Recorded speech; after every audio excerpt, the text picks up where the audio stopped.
जिंदगी की पुरानी किताब एपिसोड 4।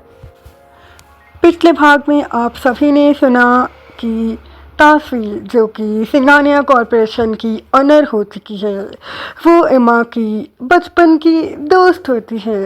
अब आगे देखो एमा, मैं तुम्हें बस ये सलाह दे रहा हूँ कि तुम तासवी मैम से दूर रहो, बाकी तुम्हारी मर्जी, जो तुम्हें करना है करो। राहुल की बात सुन के एमा अपने ख्यालों में खुद से कहती है, क्या तासवी सच में ऐसी हो गई है? लेकिन पहले तो वो बहुत स्वीट थी, लेकिन अब क्या हुआ? इतने में ही राहुल एमा के आगे चुटकी बजाते हुए कहता है, कहाँ खो गई तुम? किस ख्यालों में गुम हो? राहुल की बात सुन के एमा हड़बड़ी में कहती है, वो मैं सोच रही थी कि तासवी मैम सच में इतनी खड़ूस है। एमा की बात सुन के राहुल थोड़ा सा घबराते हुए कहता है, क्या बताओ तुम्हें, वो तो खड़ूस होने के साथ साथ खतरनाक भी है। मैं तो जब भी उनके सामने खड़ा होता हूँ तो मुझे ऐसा लगता है कि मैं शेर के सामने खड़ा हूँ। उनके सामने तो मेरी सिट्टी पिट्टी गुम हो जाती है यार। तुम यहाँ नहीं हो ना, इसलिए तुम्हें नहीं पता कि यहाँ की ऑनर कितनी ज़्यादा ख़तरनाक है। और ये क्या, अभी अभी तुमने ज्वाइनिंग की और तुम्हें इतना सारा काम दे दिया।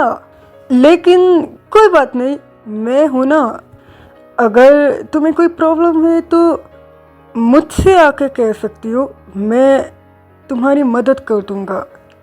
लेकिन फ़िलहाल के लिए तो मैं भी जा रहा हूँ, मेरा भी बहुत सारा काम पड़ा है। और अगर किसी ने यहाँ देख लिया कि मैं तुम्हारे साथ बात कर रहा हूँ तो मेरी खैर नहीं। ठीक है, तो अगर तुम्हें कोई ज़रूरत है तो मुझे आके बता सकती हो। इतना कह के राहुल वहाँ से अपने डेस्क की तरफ बढ़ जाता है। इधर एमा अपने काम करने की कोशिश कर रही होती है, लेकिन उसका ध्यान काम में बिल्कुल नहीं था। उसका पूरा का पूरा ध्यान तासवी की तरफ था। एमा सोच रही होती है, तासवी को क्या हुआ है? वो ऐसी क्यों बन गई? क्या उसके लाइफ में ऐसा कुछ हुआ है जिसकी वजह से वो ऐसी हो गई है? और क्यों सब लोग उसके बारे में इतना भला बुरा कह रहे थे? आज सुबह ही मैं उससे मिली थी, लेकिन मैंने उसके बिहेवियर में ऐसी कोई भी बात नोटिस नहीं की। ऐसी कोई भी चीज़ उसके एक्शन में नहीं थी जो यहाँ के सारे स्टाफ कहते हैं। क्या हुआ होगा? अपनी थॉट को जैसे ही एमा ऑब्जर्व करती है तो हैरान होके खुद से कहती है, यार ये मुझे क्या हो रहा है? मैं क्यों उसके बारे में सोच रही हूँ? मुझे अपने काम के ऊपर अपना ध्यान केंद्रित करना होगा। फोकस एमा, फोकस। एमा फिर से अपना ध्यान काम की तरफ लगाने की कोशिश करती है, लेकिन अफसोस उसका मन काम में बिल्कुल नहीं लग रहा था। एमा खुद से कहती है, मेरा फोकस क्यों ब्रेक हो रहा है? मैं बिल्कुल भी फोकस नहीं कर पा रही हूँ, क्या करूँ? आइडिया। थोड़ी देर के लिए बालकनी में जाके बैठती हूँ। ताज़ी ताज़ी हवा में बैठ के शायद मेरा माइंड शांत हो जाए और मैं और भी ज़्यादा अच्छे से फोकस कर सकूँ। इतना कह के एमा बालकनी की तरफ बढ़ जाती है। बालकनी में पहुंच के एमा ताज़ी ताज़ी हवाओं को महसूस करते हुए अपनी आँखों को बंद कर लेती हैं। अपनी आँखों को बंद करते ही एमा को तासवी का चेहरा नजर आने लगता है। तासवी को अपने ख्यालों में इस कदर आते हुए देख एमा झट से अपनी आँखों को खोल देती है और वहीं पास में रखे हुए झूले पे जाके बैठ जाती है। एमा अपने दोनों हाथ से अपने सर को पकड़ते हुए कहती है, ये मुझे क्या हो रहा है? मैं क्यों बार बार उसके बारे में सोच रही हूँ? कहीं मैं पागल तो नहीं हो रही हूँ? इतना कह के एमा लंबी लंबी सांसें लेने लगती है ताकि वो अपने माइंड को रिलैक्स कर सके। लेकिन दिल के आगे आज तक कौन ही टिक पाया है, तो एमा भी अपने दिल के हाथों हार जाती है और धीरे धीरे अपने बचपन की यादों में चली जाती है। फ्लैशबैक 15 साल पहले, स्कूल टाइम, दोपहर का वक्त हो रहा था और सारे के सारे टीचर्स और स्टूडेंट कैंटीन में खाना खाने के लिए गए हुए थे। एमा भी अपने क्लासरूम से कैंटीन में खाना खाने के लिए जा रही होती है। जैसे ही एमा कैंटीन जाने के लिए मुड़ती है, वो देखती है कि उसके सामने एक लंबा सा इंसान जिसका हाइट लगभग 6 फीट का होगा, इसके आगे खड़ा था और एमा को घूर घूर के देख रहा था। वो लड़का एमा का क्लासमेट था। एमा हैरानी से उस लड़के को देखते हुए कहती है, अरे तुम अभी तक गए नहीं? आज लंच नहीं करना क्या? चलो चलते हैं, साथ में लंच करेंगे।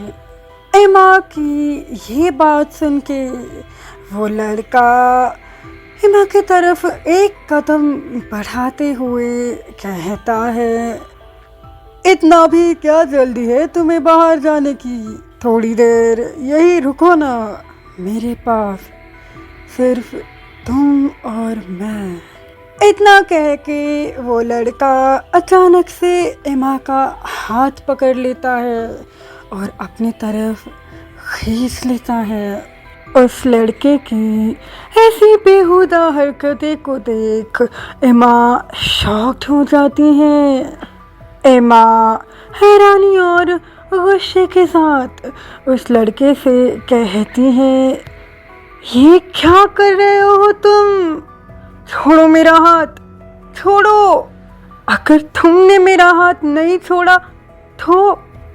एमा की बात पूरी होने से पहले ही वो लड़का एमा को टोकते हुए कहता है, तो क्या कर लोगी तुम? टीचर से कंप्लेन करोगी?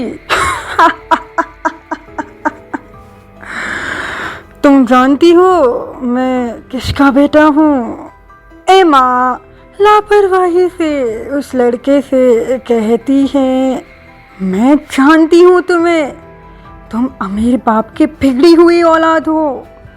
एमा के मुंह से अपने लिए इंसल्टिंग भरा शब्द सुन के वो लड़का और भी ज़्यादा गुस्सा हो जाता है और एमा को जोर से अपनी तरफ जकड़ लेता है। एमा उस लड़के की मजबूत बाहों से खुद को छुड़ाने की बहुत कोशिश करती है, लेकिन अफसोस उसकी बाहों से छूटना इतना आसान नहीं था।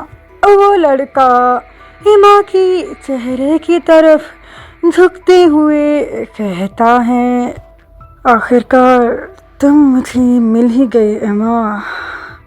कितनी बेसब्री से मैं तुम्हारा इंतज़ार कर रहा था कि कब मैं तुम्हें इस कदर अपनी बाहों में जकड़ सकूं।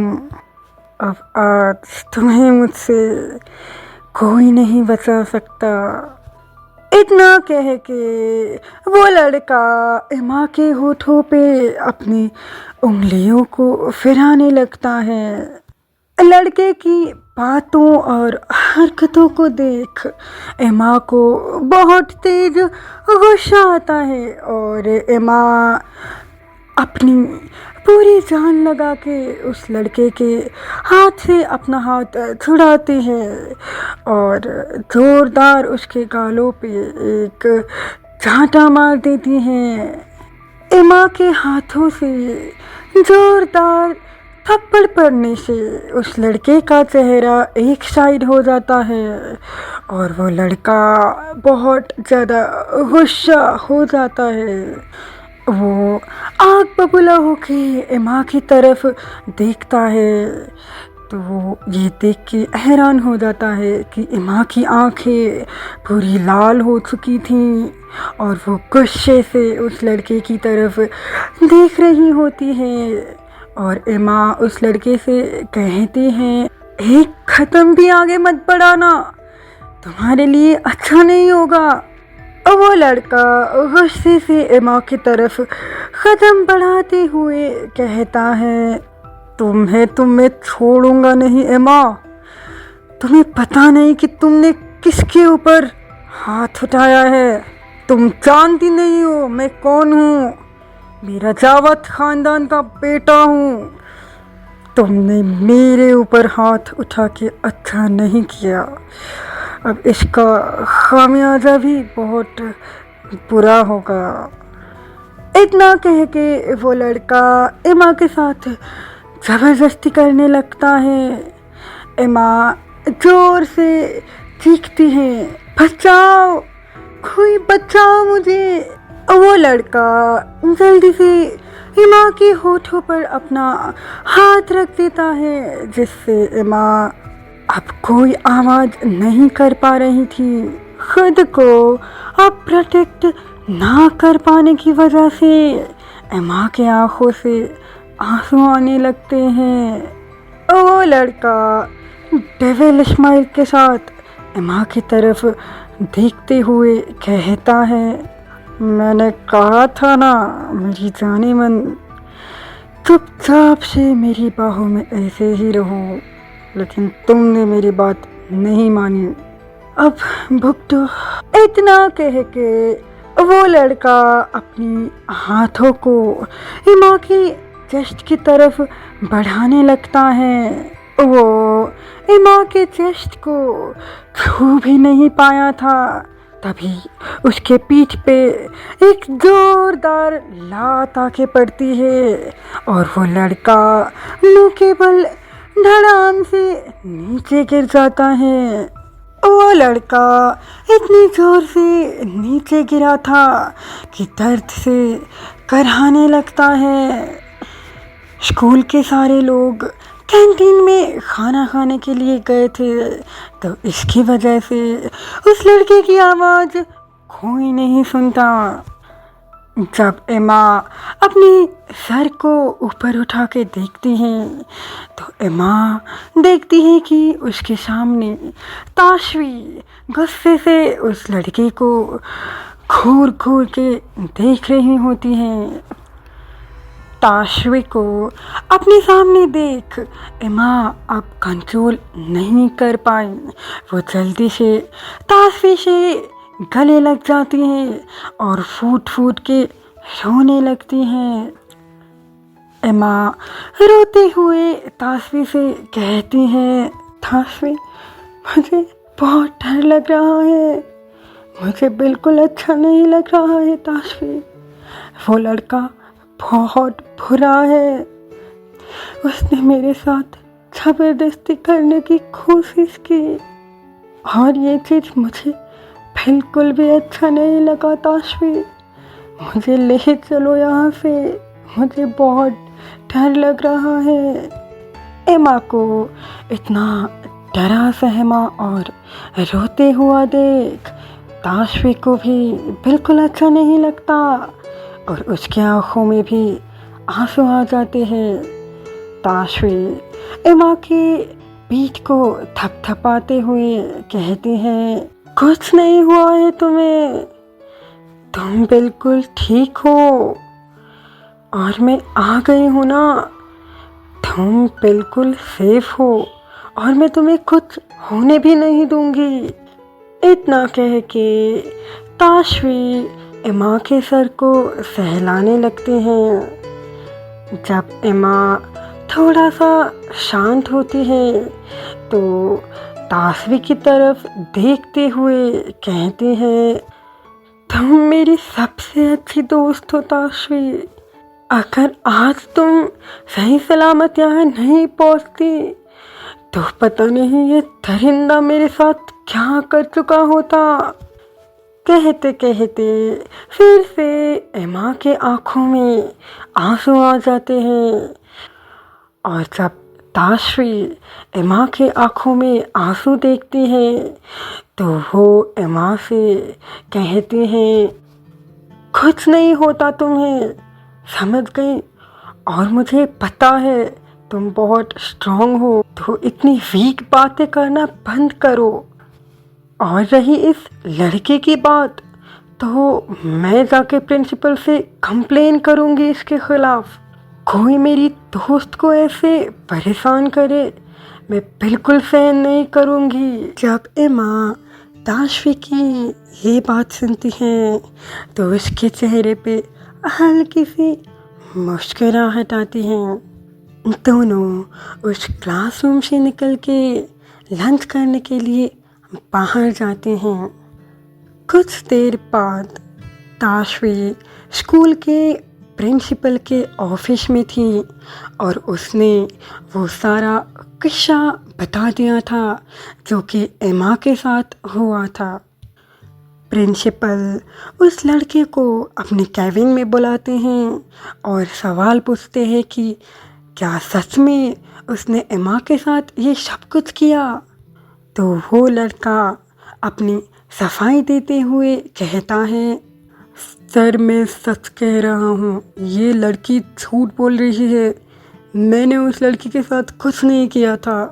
तभी ताशवी उस लड़के को टोकते हुए बीच में कहते हैं, नहीं सर, ये झूठ बोल रहा है, ये एक नंबर का झूठा इंसान है। मैंने अपनी आँखों से देखा था कि ये एमा को किस तरह परेशान कर रहा था। अगर आपको मेरी बातों पर यकीन नहीं है तो आप सीसीटीवी फुटेज देख सकते हैं। ताशवी की बात सुन के प्रिंसिपल जल्दी से सीसीटीवी फुटेज देखने लगते हैं तो वहाँ पे साफ साफ ये दिख रहा था कि वो लड़का कैसे एमा को परेशान कर रहा होता है।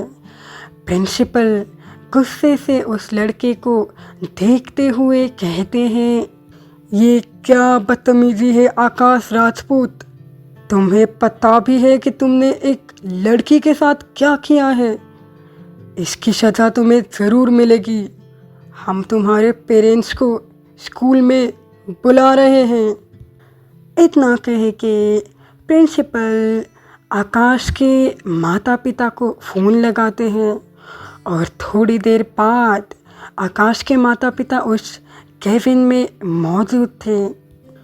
अर्नव राजपूत जो कि आकाश राजपूत के पापा होते हैं, वो प्रिंसिपल सर से कहते हैं, सर हमें पता है कि हमारे बेटे ने जो कुछ भी किया है वो गलत है, लेकिन आप ऐसे हमारे बेटे को इस स्कूल से रेस्टिकेट नहीं कर सकते।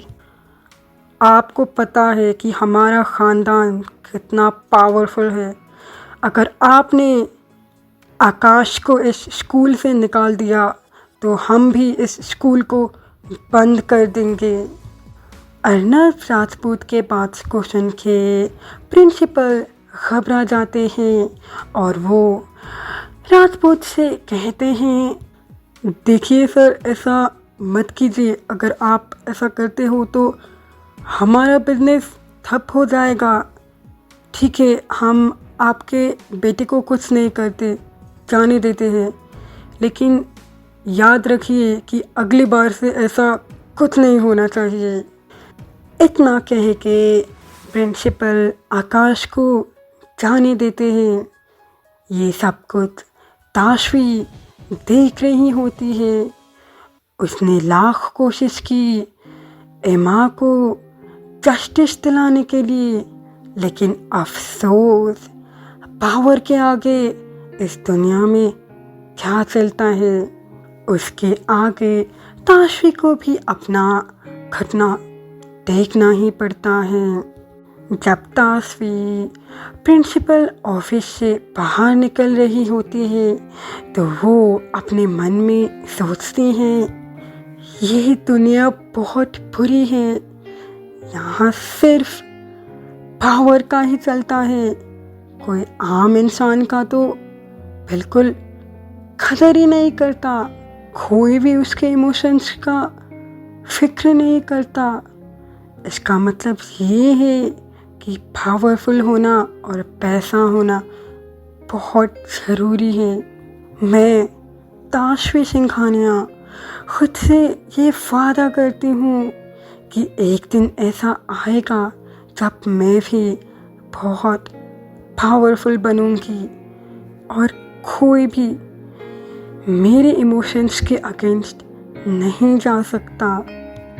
ताशवी को बहुत छोटी सी उम्र में ये बात का एहसास हो चुका था कि इस दुनिया में पावर और पैसे के सिवाय किसी के भी इमोशंस का कोई कदर नहीं होता। इतने में ही कोई एमा को बुलाता है तो एमा अपने ख्यालों के दुनिया से बाहर आ जाती हैं। एमा देखती है कि उसके सामने दो लड़कियां खड़ी थीं जो कि इस इंडस्ट्री में काम करती थी। वो दोनों एमा की तरफ मुस्कुराते हुए कहती हैं, हाय, तुम एमा हो ना? मेरा नाम मिशा है और मैं इस कंपनी में काम करती हूँ, और ये माया है मेरी दोस्त। क्या तुम हमारे ग्रुप में शामिल होना चाहोगी? एमा भी मुस्कुराते हुए उनके ग्रुप में शामिल हो जाती हैं और तीनों कैंटीन की तरफ निकल जाती हैं। कैंटीन में पहुंच के वो तीनों लड़कियां आपस में बात करते हुए खाना खा रही होती हैं। तभी माया एमा और मिशा के तरफ देखते हुए कहती हैं, यार, तुम दोनों से मुझे एक बात करनी थी। क्या तुम दोनों को रोमा मैम थोड़ी सी अजीब नहीं लगती? मिशा माया की तरफ देखते हुए हैरानी से कहते हैं, नहीं, मुझे तो रोमा मैम में कुछ अजीब नहीं लगता। मतलब हाँ, वो थोड़ी सी खड़ूस है, लेकिन ताशवी मैम की जितनी नहीं। मतलब मेरे साथ तो अच्छे से बात करती है, अच्छी लगती है मुझे। तभी माया मिशा से कहती हैं, अरे नहीं यार, मैं उसकी बात नहीं कर रही। मतलब कुछ अजीब, मेरा मतलब ये है कि तुम लोग ये नोटिस नहीं करते कि हमेशा रोमा मैम ताशवी मैम के आगे पीछे रहती है। क्या तुम्हें ये अजीब नहीं लगता? मतलब कोई इंसान कैसे हर वक्त किसी के आगे पीछे रहता है? मिशा माया को समझाते हुए कहते हैं, अरे यार, तुम कुछ ज़्यादा ही सोच रही हो। देखो, रोमा मैम ताशवी मैम की असिस्टेंट है और ये उनका काम है, तो तुम ज़्यादा मत सोचो। माया की बात सुन के पता नहीं क्यों, लेकिन एमा को थोड़ा सा बुरा लगता है। कि रोमा ताशवी के आगे पीछे घूमती है। पता नहीं क्यों, लेकिन एमा के दिल में थोड़ी सी जेलसी जन्म ले लेती हैं। दूसरी ओर जब ताशवी अग्रवाल ग्रुप ऑफ इंडस्ट्री से अपनी मीटिंग को ख़त्म करके बाहर आती हैं तो वो सड़क किनारे चल रही होती है। तभी वो देखती है कि उस रोड के दूसरे किनारे एक लड़की दूसरी लड़की को प्रपोज कर रही होती है। उसके हाथों में फूलों का गुलदस्ता था और वो उस लड़की को मनाने की कोशिश कर रहे होते हैं। उन लोगों को देख के ताशवी को अपना बचपन याद आ जाता है और वो अपनी यादों की दुनिया में खो जाती हैं। आज सारा दिन एमा का मूड बहुत ऑफ था क्योंकि उसके साथ जो आकाश राजपूत ने किया था वो उसके दिल में घर कर चुका था और इसे बिल्कुल भी अच्छा नहीं लग रहा था। जब दोनों स्कूल ख़त्म होने के बाद स्कूल से बाहर निकल रहे होते हैं तो ताशवी ये बात नोटिस कर लेती हैं कि एमा अब तक उदास है।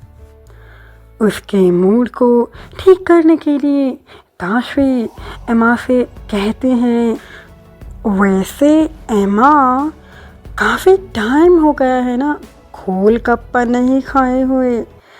मुझे ये पता चला है कि हमारे स्कूल के सामने एक नया गोलगप्पा का ठेला खोला है। क्यों ना हम वहाँ जाके कुछ नए गोलगप्पे ट्राई करें। वैसे भी मुझे बहुत भूख लगी है। ताशवी की बात सुन के एमा के चेहरे पे मुस्कुराहट आ जाती हैं क्योंकि ताशवी को अच्छी तरह से पता था कि एमा को गोलगप्पे कितने पसंद हैं। दोनों लड़कियां उस स्कूल से निकल जाती हैं और गोलगप्पे के ठेले पे जाके गोलगप्पे खाने लगती हैं। ऐसे ही मस्ती करते हुए गपशप करते हुए दोनों कुल्फ़ी की दुकान तक पहुंच जाते हैं और वहां पास में पड़ा हुआ बेंच पे बैठ के आइसक्रीम खाने लगते हैं। आइसक्रीम खाते हुए ताशवी के होठों के किनारे थोड़ी सी आइसक्रीम लग जाते हैं और एमा ताशवी को इशारा करते हुए कहते हैं, यार तुम्हारे होठों के किनारे आइसक्रीम लगा है। लेकिन ताशवी आइसक्रीम खाने में इतने मग्न हो जाती हैं कि वो एमा के इशारों को नहीं समझती। एमा वही पास में रखा हुआ टिश्यू को उठाते हैं और ताशवी के होठों किनारे लगे हुए आइसक्रीम को साफ करने लगती हैं। जब ताशवी एमा को अपने इतना करीब देखती हैं तो एक पल के लिए उसकी धड़कनें बिल्कुल थम सी जाती हैं। उसकी सांसें ऊपर नीचे हो जाती हैं। उसे कुछ समझ में नहीं आता कि उसके साथ ये क्या हो रहा है।